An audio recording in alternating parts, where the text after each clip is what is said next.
ng ating vlogs, Badong Aratiles po. Pag-uusapan natin ngayon, ito po, no, si Auntie Claire po, inggitira. Tuwan-tuwa ako sa pagsasabi, inggitira. Si Auntie Claire po, inggitira. Hinamon na rin po ng debate si VP Sara. Aba, masyado ka namang inggitira kay Lovely. Pag-usapan din po natin, BBM, kain suka po dito po sa China at Russia. Ito po yung matagal na naming sinasabi. Ito po yung lagi kong sinasabi na si Tatay Digong talaga, tama talaga yung ginawa niyang friends to all, enemies to none. Ngayon po, naghabol po si BBM. Ano po yung hinahabol niya? Hinahabol niya po yung pakikipagkaibigan, pakikipag-diplomatic relationship dito po sa China at sa Russia kung kailan may crisis na.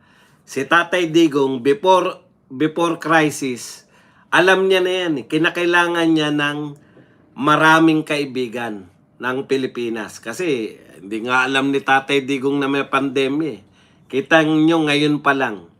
Yung sinasabing gagawa ng paraan ni BBM, dun din ang bagsak eh. Yun pa rin pong pakikipag-ugnayan sa ibang bansa maliban sa US.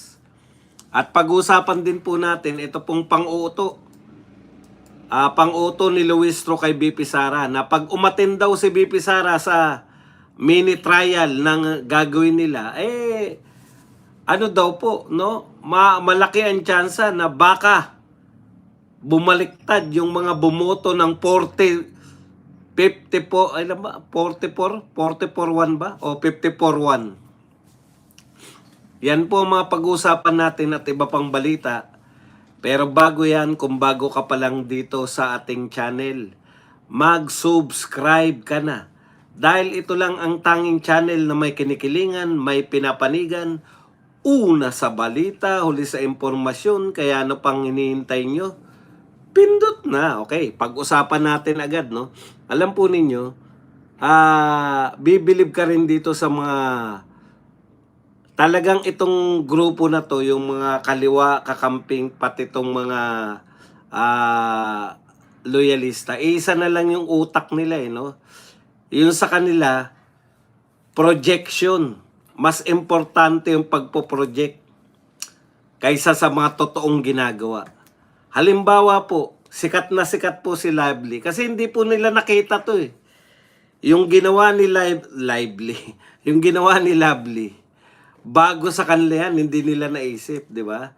Tuwan-tuwa sila kasi hinamon si BP Sara ng debate. Tapos hindi kumikibo si BP Sara. Bakit naman kikibo?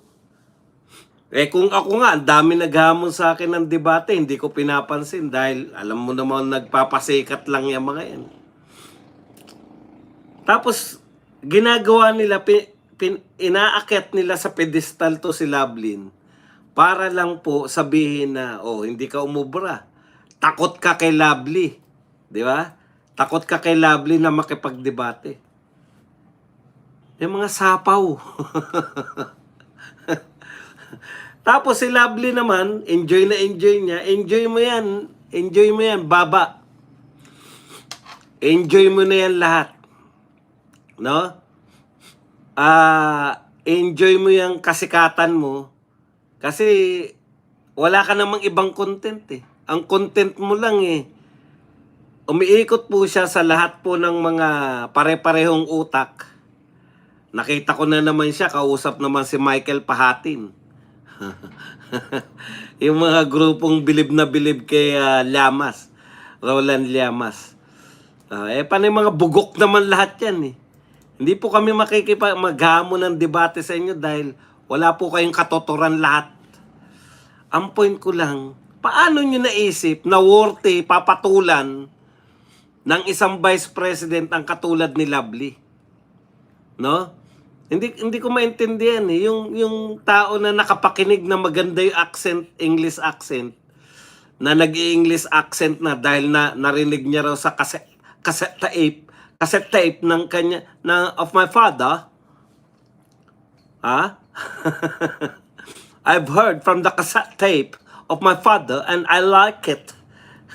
Even though I didn't understand the English accent, I like it. Yung mga ganun, anong tawag dyan? Yung mga taong bilib na bilib sa nagtatrabaho si Leni Robredo habang nakasakay sa bus na may hawak na ballpen.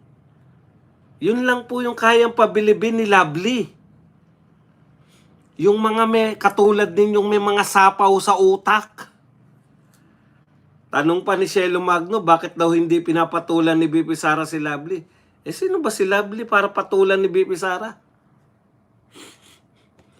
Okay, real talk po. Ang problema ngayon, no?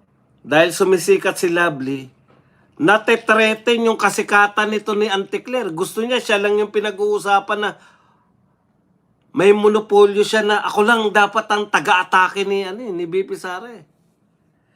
Inggitira ba? Inggitira. Pasensya na po kayo sa mga Bisaya. Pero gandang-ganda po ako sa pagkakabanggit ni sino yung maglulugaw? Yung magpapares si Diwata. Inggitira kayo.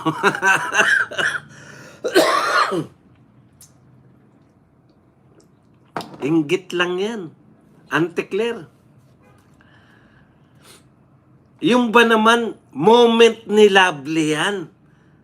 Alam mo ang content ni Lovely, debate lang kay BP Sara. After nyan, wala na yan. Sabi ko nga, hamon ko nga sa bilib na bilib kay Lovely. Bakit hindi nyo kumbinsihin yung mga katropa nyo? O Shelo Magno, mukhang bilib na bilib ka kay Lovely. Bakit hindi mo kumbinsihin yung mga kakamping, mga dilawan, na si Lovely ang patakbuhin nyo na presidente? Tapos, tsaka kayo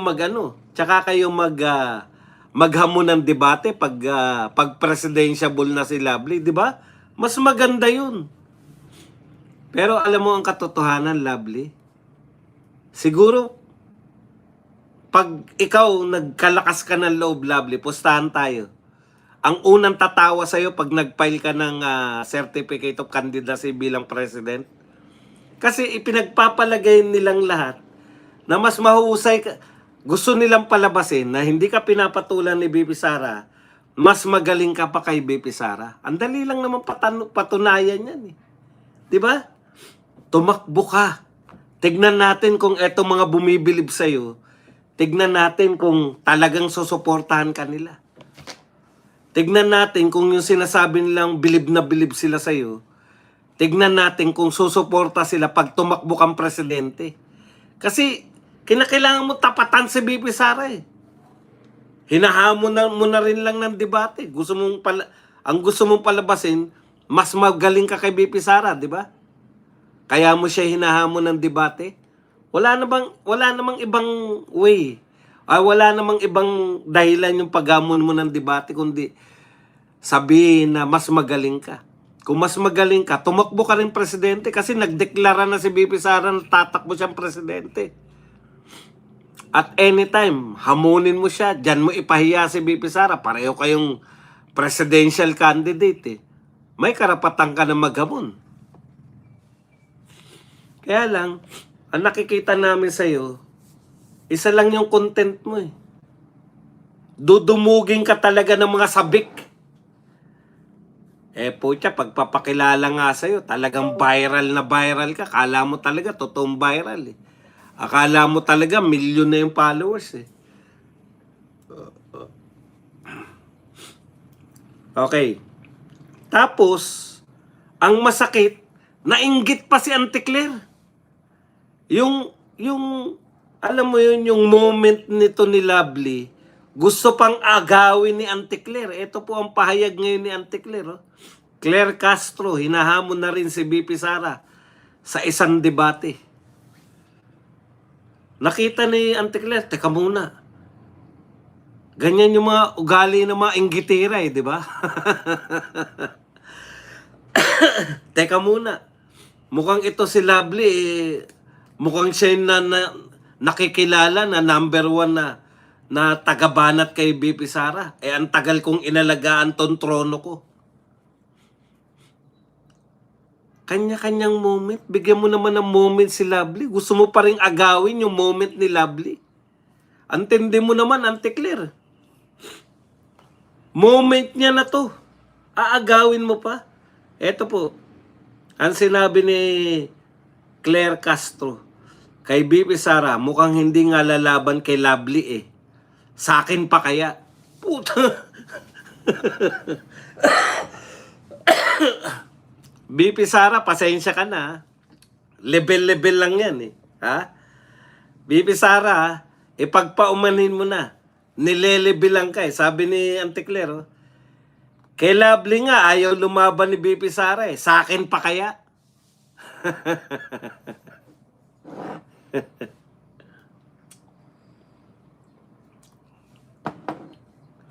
Anytime, basta hamunin niya ako.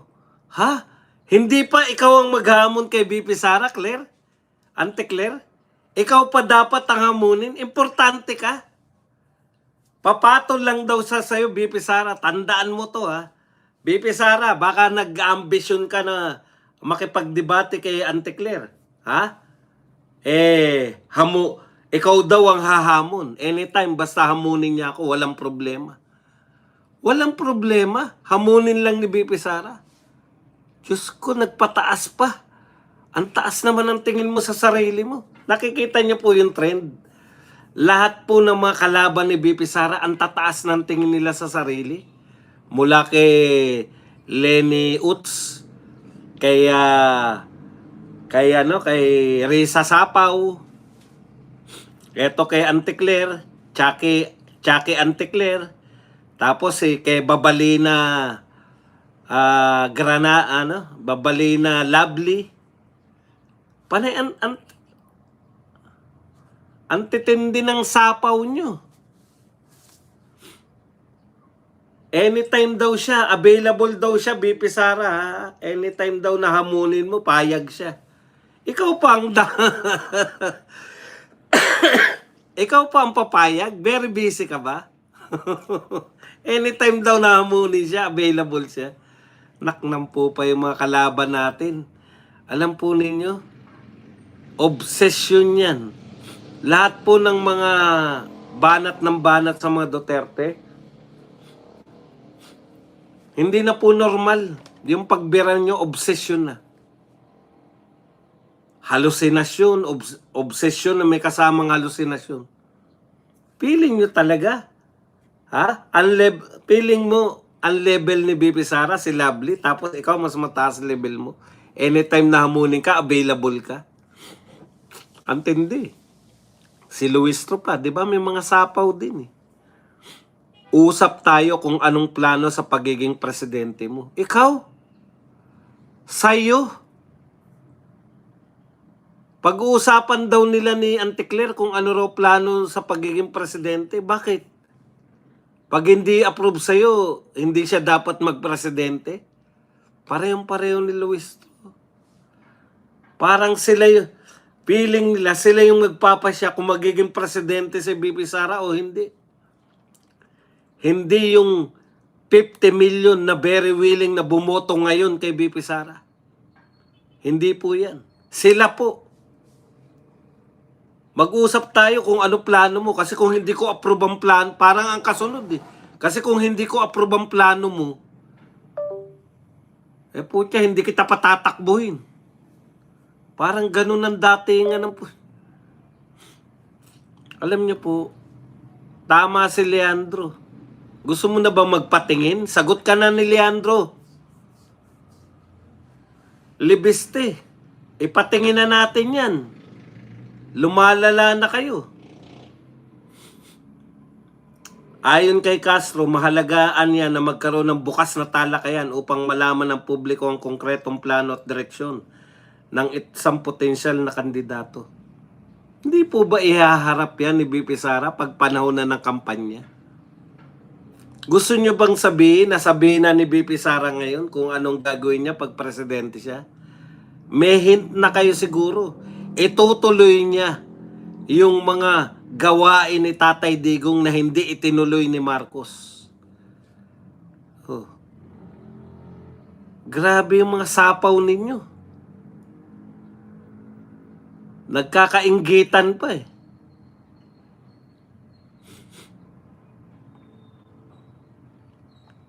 Nagkakainggitan pa sila ni Lovely. O, eto si Michael Pahatin. Eto si Michael Pahatin, tinanggal to sa Channel 7 eh. Kasi yung huling report nito, di ba? Mag-aaway, ito po, narito po sila, mag-aaway. Napanood nyo ba to? Isa ring may sapaw rin ang utak nito. Bilib na bilib kay Lovely, oh.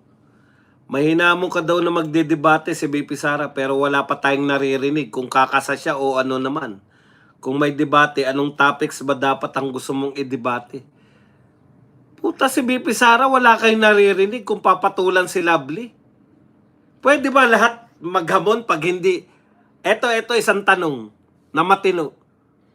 Pwede bang maghamon ang mga pangkaraniwang tao ng kahit sinong matataas sa gobyerno, tapos pag hindi pumatol, sasabihin ng tao na takot sa kanya yung hinamon niya? Normal bang pag-iisip yun? Halimbawa ako, hamunin ko si BBM ng debate. Siyempre, hindi ako papatulan. Dahil sino ba ako para patulan? Ngayon, tatawagin ko siya duwag. Pwede ba yun? Hindi po pwede yun.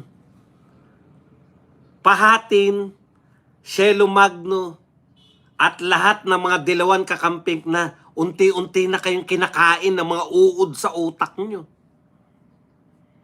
Unti-unti na kayong tinatamaan. Hindi po pwede yun. Wala pong pwedeng maghamon ka lang ng debate pag hindi naknampo pa. Ayan ang kinasikat niya. Ano pa ibang content mo, Lovely? Bukod sa paghamon mo kay BP Sara. Samantalahin mo na.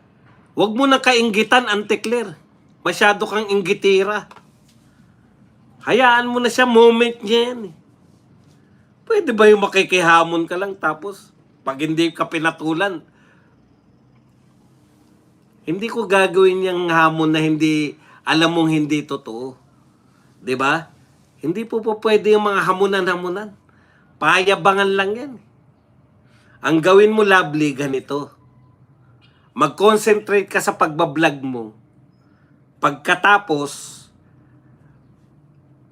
yan yung public discourse na tinatawag.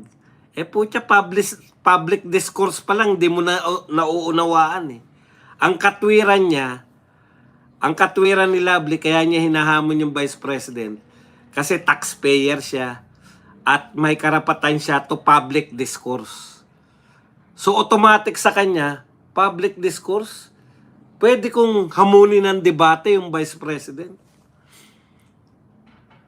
Lapit mo ulo mo, ibubulong ko sa'yo. Tanga! Hindi ganun ang public discourse. Ang public discourse, may sinabi si Vice President, tutol ka, magbablogs ka ngayon. Bakit ka tutol? Ayun ang public discourse. Tapos ikaw, nakakakuha ka na. Pati mga termino pa lang, hindi nyo na maunawaan, makikipagdebate pa kayo. Hindi mo nga maunawaan kung bakit kami English accent eh. Pilipino ka naman at hindi ka pa nakarating sa England. Hindi ka pa nakarating sa UK. Tapos nag-i-English accent ka dito. Hindi ba? Hindi mo naunawaan yun kung bakit ka nag-i-English accent. Kasi nagustuhan mo lang.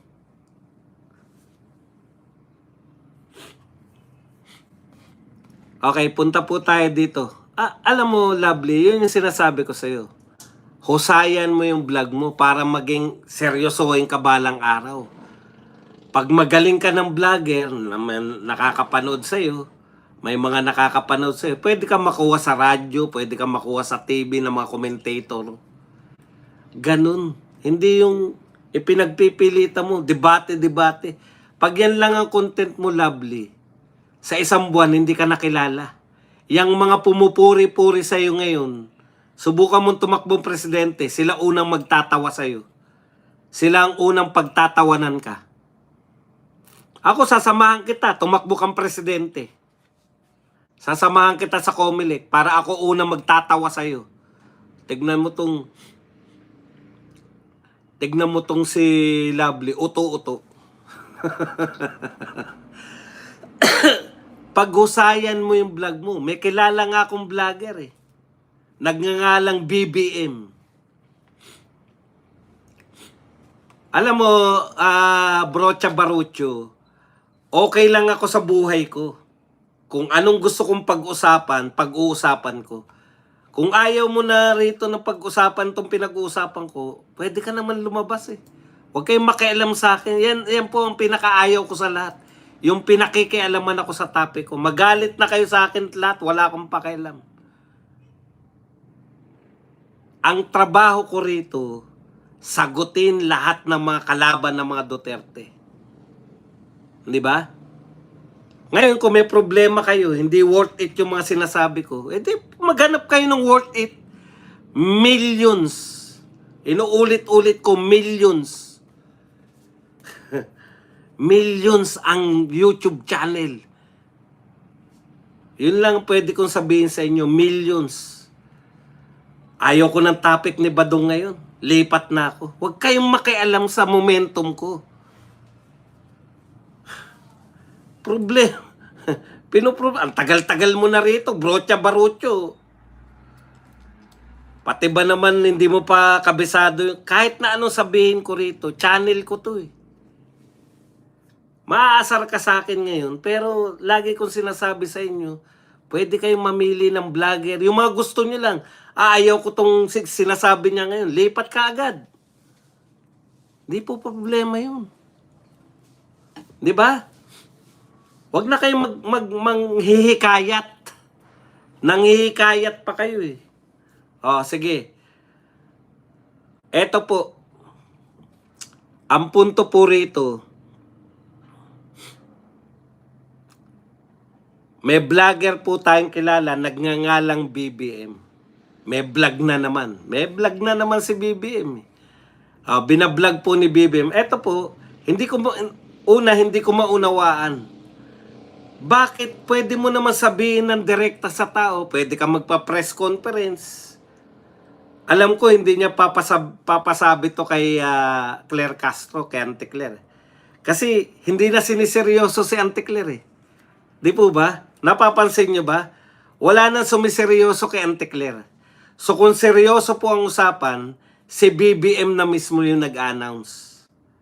Kasi pag pinadaan niya kay Auntie Claire, puta, baka hindi tayo paniwalaan. Bawat sabihin ni Auntie Claire, may duda ka. Ito ba totoo itong sinasabi nito? Di ba?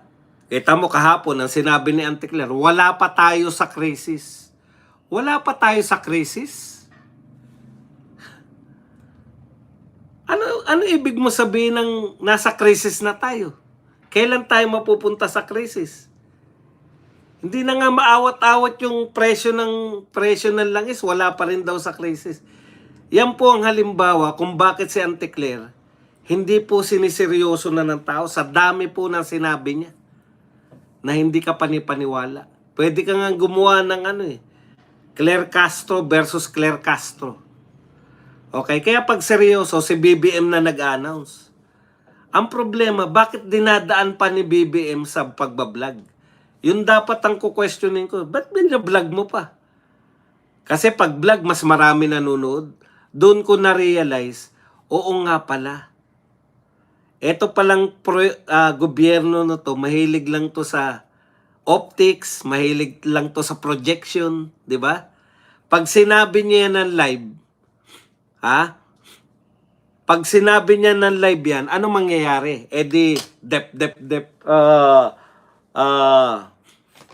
Nakukuha nyo, hindi na siya articulate eh. Doon ko naisip, kaya pala niya dinadaan sa vlog. Kaya lang, sayang ang oras, Mr. President. Yung inuubos mo sa pagbablog, kasi sa pagbablog, lalo na hindi live yung vlog. Pag nagbablog ka na binibidyo mo lang yung sarili mo. Maraming take yan eh. Maraming putol, kumbaga, na-edit. na-edit na nila yung mga ipaparating sa tao. Ikalawa, may script. Scripted yan eh. Nakita nyo, iba yung salita ni BBM pag sa vlog. Iba yung salita niya pag sa live. Okay. So, ibig sabihin, may chance siya na maayos yung dating. Wala namang problema dun. Wala akong nakikitang problema dun na mas gusto niya, mas maganda ang dating sa tao, yung kagalang-galang siya. Kasi once na nag-live yan si BBM, katulad ng mga interview sa mga, may mga tanong sa kanya yung reporter, iba sagot niya, di ba? O, pag nag-live yan, biglang magsasalita yan ng tone-toneladang pansit na niluluto ng mga teacher. Parang, putya, nahiwagaan yung mga nanonood eh. Kasi kung ano-ano, daming pumapasok na hindi na siya articulate. Aminin na natin. Kinakailangan na ng edit para maganda. Wala naman ako nakikitang problema dun. Pero, eto po yung problema natin eh. Edited na ang mga sinasabi niya. Sa vlog, edited na yan. Huwag niyo sabihin hindi ini-edit yan. Sa vlog, edited na. O anong problema mo dun ba dun kung edited na sa vlog? Yun po ang malaking problema. Hindi niya na kayang mamuno ng live.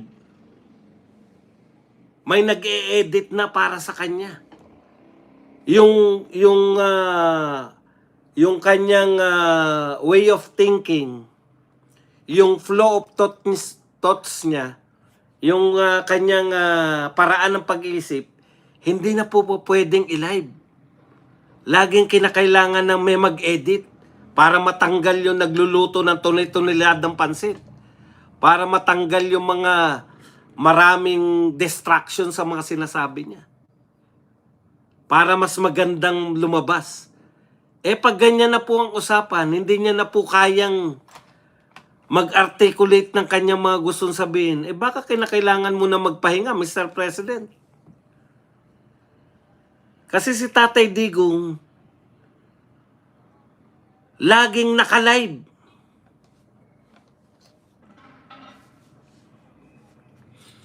Si Tatay Digong, may talk to the people. Si Tatay Digong, merong, ayan ka na naman ba dong?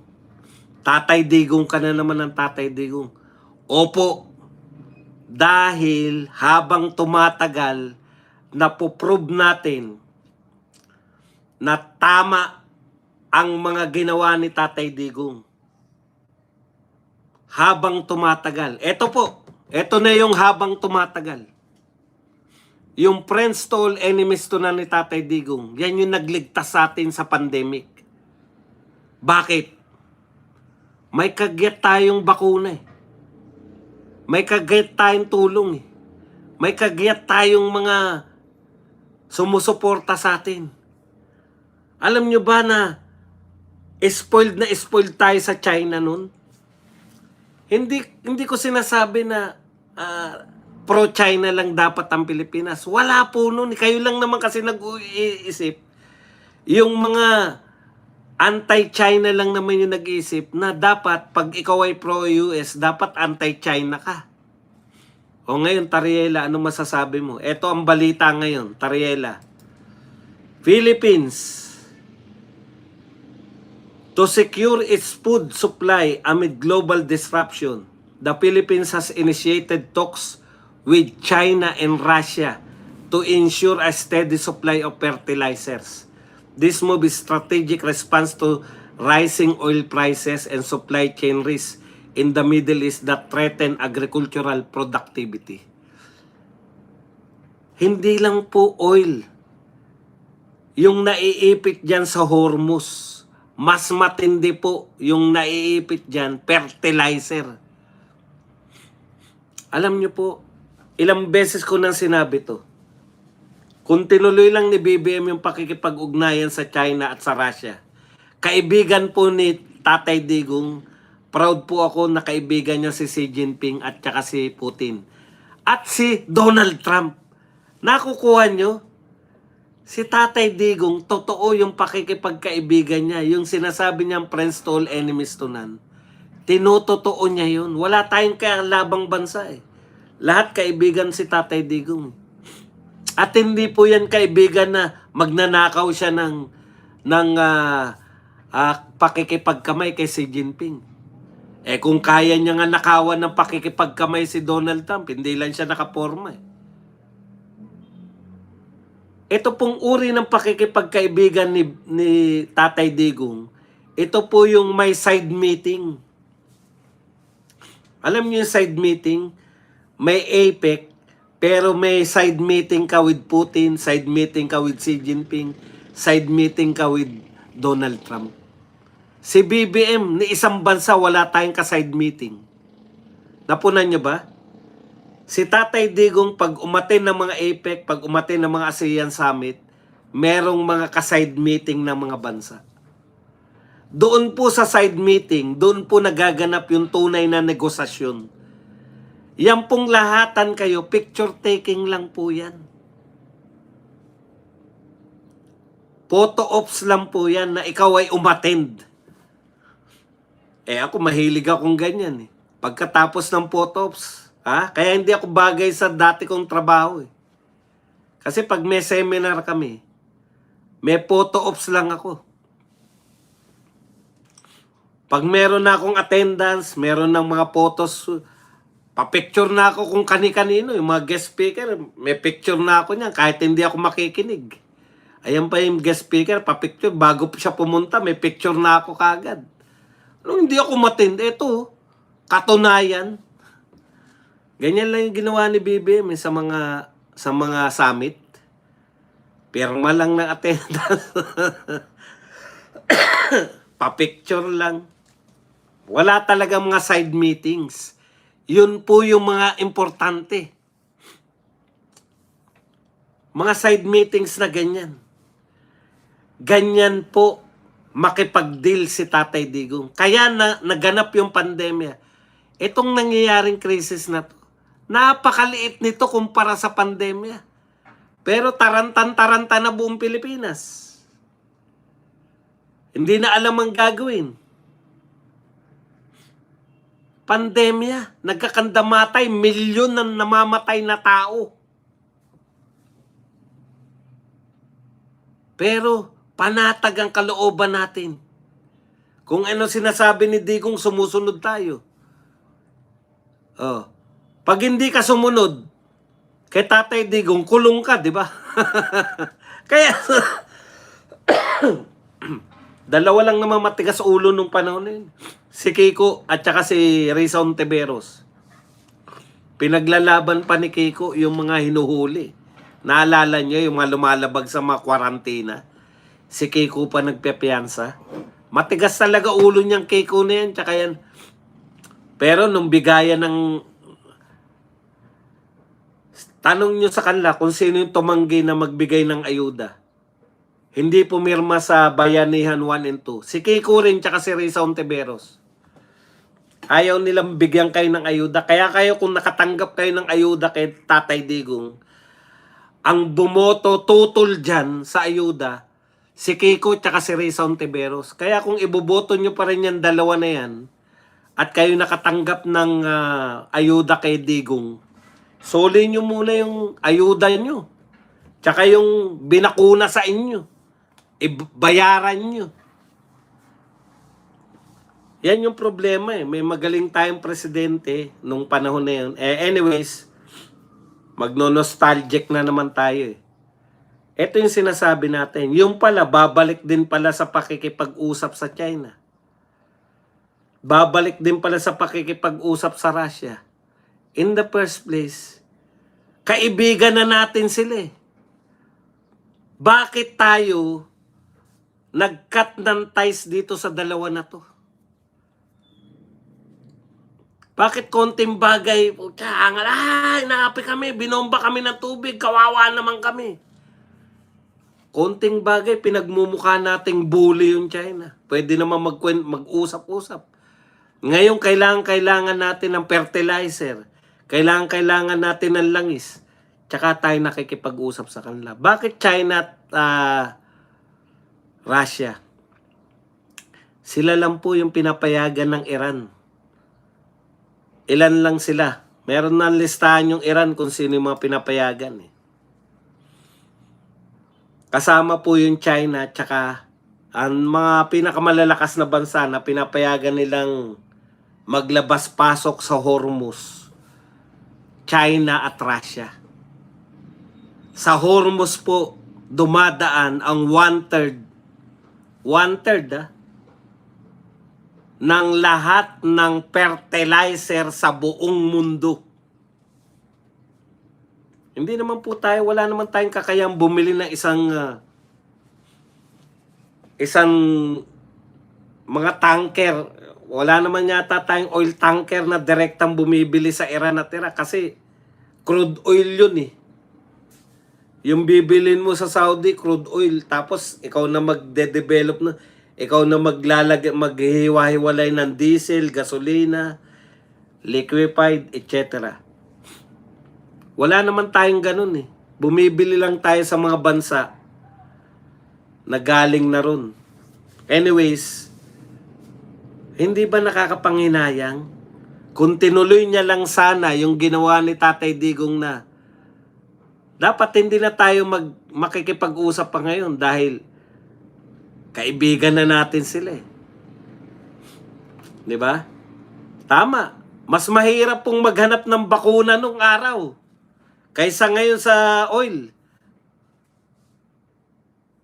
Russia at China lang po. Maraming oil. O ngayon, tignan nyo naman. Yun din ang solusyon. Hindi ka na sana kinakailangan pang maghagilap ng mga makikipag-usap sa kanila.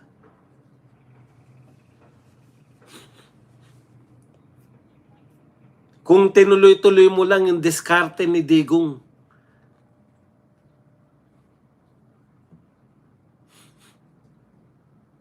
Anong bamakino kay Tatay Digong na bakuna yan? Anong bamakino kayo?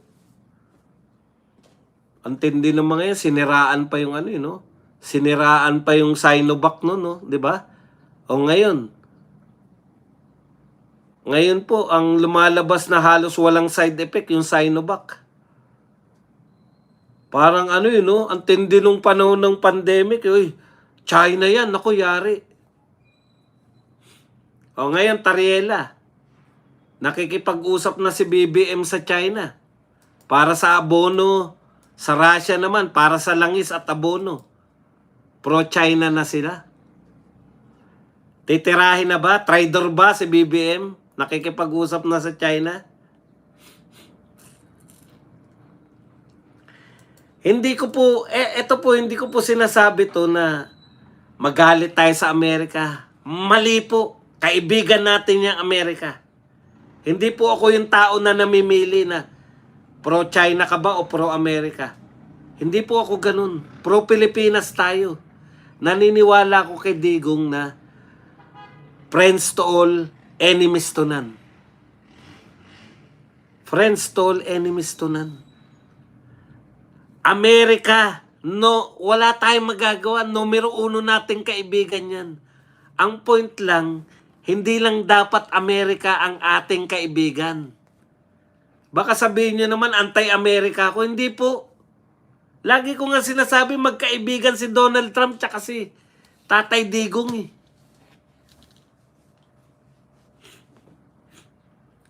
Maka-Pilipino po ako. At ang best po sa Pilipinas, kaibiganin mo yung lahat.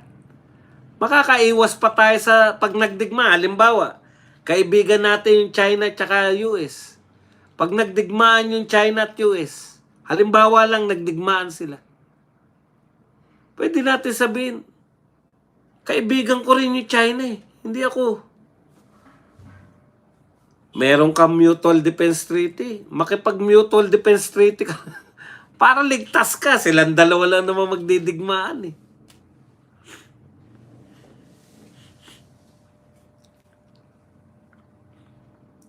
Yun yung sinasabi natin na tama na yung ginagawa ni Digong noon pa.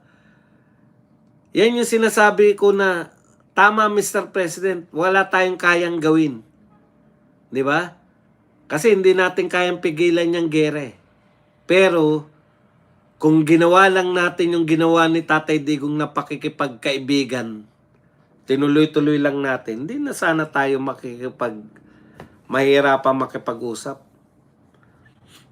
Alam nyo kung bakit tayo paborito ng China noon? Propaganda rin tayo ng China eh. Na sila, kasi yung China, hindi yan manilig digmaan-digmaan. Hindi sila kumikita sa digmaan, unlike ng US eh. Kumikita yan eh. Yan po pagkakaiba nila. Kumikita po yung China sa peace. Di ba? Pautang. Ang dami pong pinautang ng China. Pati nga US, ang daming utang sa China. Okay. Punta na po tayo sa iba pa. O, eto. Auntie Claire, ako na lang ang palagan mo. Yusek Claire. Hinahamon ka naman ngayon ni Rowena Guanzon. Ayan po, kay BP Sara, mukhang hindi nga lalaban ng debate kay Lovely. Ayan, sabi. Sabi ni ni Rowena Guanzon, ako na lang palagan mo, Yusek Claire. Hinahamon ka sa debate. Siyempre, hindi mo rin papatulan, di ba? Pero pareho naman kayong attorney. Oh, Yusek Claire, sasabihin mo, Yusek ka siya, hindi. Dati namang commissioner yan. Mataas din ang tungkulin yan. Match lang kayo niyan, Auntie Claire. Para makakita naman kami ng debate na totoo. Hindi yung hamunan lang ng hamunan. Meron pa kaming nakipaghamunan ng debate. Nanlait na nanlait. Nilait na nilait si Marcoleta. Napipitsuging abogado daw, sabi ni Carpio. Nung hinamon siya ni Marcoleta, umuo naman, pumayag naman. Pero nagbigay ng mga kondisyon. Sabi ni Marcoleta, walang kondisyon. Magdebate tayo, lahat ng tungkol sa West Philippine Sea. Ayaw na. Atras na. Gusto niya, yung gusto niya lang pagdebatihan. Ano na, Carpio? Ang dami na nagtatanong. Oh, match lang. Si Eloy Burgess dito kay Babalina. Gusto mo maggamon? Di ba hinamon na ba ni Eloy Burgess yan si Babalina? Kayo magkamatch. Pareho kayong vlogger. Eto naman si Rowena Guanzon tsaka si Auntie Claire. Pareho kayong abogado. Oh. Hinahamon nyo si BP Sara. Putya, bit naman kayo papatulan.